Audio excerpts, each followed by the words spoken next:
फरमाते हैं कि मैं ना मजदूर लेने गया, बगदाद के चौक में मजदूर बैठे होते थे। तो मेरी उन मजदूरों में से ना एक नौजवान बच्चे पे नजर पड़ी। बड़ा कमजोर सा वजूद था, लेकिन चेहरे पर इबादत का निशान था। माथा बताता था कि नमाज का बड़ा ख्याल रखता है। मैं उसके करीब गया। चेहरे भी बड़ा कुछ बताते हैं ना, चेहरों में भी बड़ी रानाई होती है। फरमाते हैं मैं करीब गया, मैंने उसको कहा बेटे मजदूरी करोगे? तो कहने लगा मजदूरों में बैठा हूं तो जरूर मजदूरी के लिए ही तो बैठा हूं। तो मैंने कहा कि चलो फिर। कहने लगा नहीं, मेरी कुछ शर्तें। मैंने कहा बताओ। कहने लगा पहली शर्त यह है कि लोग 4 दिनार दिहाड़ी लेते हैं, मैं 3 दिनार लूंगा। मैंने कहा यार भाई तो बड़ी बेहतरीन है, बाकी भी इस तरह की रख ले। उसने कहा हुजूर दूसरी शर्त यह है कि मैं आपकी मुकम्मल बात मानूंगा, लेकिन जब अजान हो जाएगी फिर आपकी नहीं सुनूंगा। तीसरी बात उसने ये की कि हुजूर मैं आपके घर में काम करूंगा पर आपके किसी सवाल का जवाब नहीं दूंगा। कहते मैंने कहा यार तू बड़ा अजीब है, शर्तें तो मालिकों की होती हैं। कहने लगा जी बहरहाल मैं शर्तें लगा के जाता हूं। फरमाते मैं उसे घर ले आया,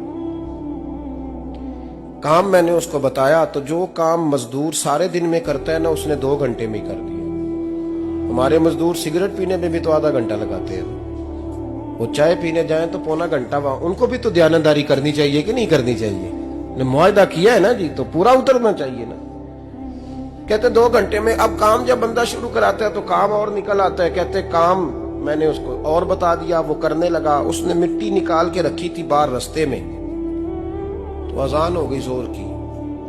उसने वहीं कुदाल छोड़ी कही और चलने लगा। तो मेरा बेटा कहने लगा इसको जरा बराबर कर दो। कहने लगे चुप कर जा, तेरे बाप से बात हुई थी। जब अजान होती है तो मैं किसी और की नहीं सुनता, सिर्फ अल्लाह रसूल की सुनता हूं। कहते मस्जिद चला गया, नमाज पढ़ के आया तो दोपहर का वक्त था। मेरी बीबी कहने लगी इसको को खाना खा ले।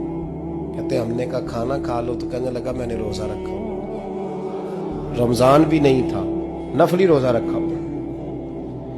फरमाते हैं शाम हुई, मैंने 3 दिनार दिए। तो मैंने कहा तेरा नाम क्या है? कहने लगा मैंने आपसे कहा था मैं किसी सवाल का जवाब नहीं दूंगा।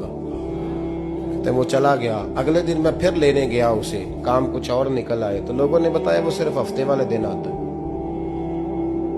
मैंने कहा क्यों? कहने लगे जी वो कहता है मेरा हफ्ते का खर्चा 3 दिनार है। जब 3 दिनार कमा लेता हूं तो बाकी सारा टाइम अल्लाह रसूल की जिक्र में गुजार दिया करता हूं। फरमाते हैं जी अगले हफ्ते मैं फिर लेने गया। मैंने पूरा हफ्ता इंतजार किया कि काम उसी से कराना है। मैं जब गया तो मैंने कहा चलो। कहने लगा मेरी शर्तें याद है ना? और मैंने कहा याद है भाई, साथ चल। फरमाते हैं काम कराया। 2-3 हफ्ते वो आता रहा। 1 हफ्ते में गया तो लोगों ने कहा हुजूर आज नहीं आया। क्यों? कहने लगे बीमार हो गए। कहाँ घर है? कहने लगे बगदाद के कब्रिस्तान के पीछे जो कच्ची आबादी है उसमें रहता है। फरमाते मैं गया, दरवाजे पे दस्तक दी तो कहने लगा हुजूर आप हैं? दरवाजा खोला है, आ जाइए। फरमाते हैं मैं अंदर गया तो मैंने कहा तुम्हें कैसे पता चला मैं आया हूं? कहने लगा हुजूर अल्लाह वाले हो, आप नहीं आना था, वरना अमीर तो गरीबों का पता लेने कोई नहीं आते। कहते मैं करीब गया तो कहने लगा मैं आपका इंतजार कर रहा था। तेज बुखार है, तप रहा। जेब से कुछ पैसे निकाले। कहने लगा ये पैसे रखने। एक अंगूठी निकाली। कहने लगा हुजूर आज रात को मेरा इंतकाल हो जाएगा, इन पैसों का कफन खरीद के सुबह जनाजा पढ़ के मुझे दफन कर देना, और जब दफन करो तो ये अंगूठी लेके असर के बाद हारून रशीद के पास जाना। आप उसे कहना मैंने मिलना है, पर वो आपको टाइम नहीं देगा। आप उसको आवाज दीजिएगा कि तेरी एक अमानत है मेरे पास।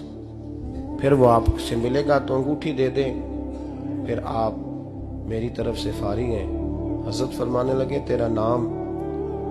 और कहने लगा हुजूर वक्त थोड़ा है, आज रात मैंने जाना है, बड़ी लंबी माफी मांगनी है रब करीम से।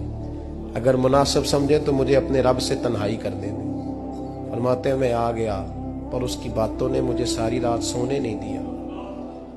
फरमाते हैं सुबह बड़ी मुश्किल से सूरज निकला। मैं गया, दरवाजे पे हाथ रखा तो दरवाजा खुला हुआ था। अंदर दाखिल हुआ तो खुशबुएं मेरा इस्तकबाल कर रही थी। जब चेहरे से कपड़ा हटाया तो उसका तो इंतकाल हो चुका। इंतकाल हो चुका है, ऐसे जैसे किसी का दीदार करके सोया। कहते मैं तो 2 आदमी ले गया था जनाजे पे, पर पता नहीं दुनिया किधर किधर से आई, कहां कहां से। अखां जदों मीटियां जमाना मैनू रोवेगा, अपना ते अपना बेगाना मैनू रोवेगा। फरमाते हैं मैं तो 2 बंदे ले गया था, पर पता नहीं मखलूक कहां कहां से आई। जनाजा पड़ा, दफन किया। हारून रशीद के पास में असर के बाद गया, मैंने बुलाना चाहा पर बादशाह था, मेरी तरफ देखा ही नहीं। मैंने उसको कहा तेरी एक अमानत मेरे पास है। फरमाते हैं वो मुझे कोने पे ले गया, क्या बात है, कमरे में बुलाया, मैंने अंगूठी दी। हारून रशीद तो चीखे मारने लगा, कहने लगा अंगूठी वाला कहाँ है? मैंने कहा वो तो इंतकाल कर गया। कहने लगा मुझे कब्र पे ले चल। कहते मैं कब्र पे लाया तो वो लेट गया, तड़प के रोने लगा। मैंने कहा मेरा कलेजा फट जाएगा, ना उसने कुछ बताया ना तूने बताया, ये कौन था? तो हारून रशीद कहने लगा ये मेरा बेटा था। मैंने कहा तेरा बेटा और मजदूर? कहने लगा हुजूर ये हजरत दाऊद ताई के पास बैठा करता था, उनका मुरीद था। मुझे रोज कहता था अब्बा तूने बड़ी दुनिया इकट्ठी कर ली है, मरते वक्त तुझसे टांगे समेटी नहीं जाएंगी, इतना हिसाब नहीं तू दे सकेगा। मैं इसको समझा देता, इसकी अम्मा समझा देती।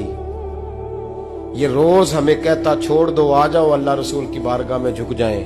हम समझ। एक दिन ये चला गया, कहने लगा फिर तुम्हारा रास्ता और है और मेरा रास्ता और है। ये सोने की अंगूठी गलती से इसके पास रह गई, गलती से हीरे की अंगूठी चली गई। कहने लगा देखो मेरे बेटे ने आज वो भी वापस कर दी है।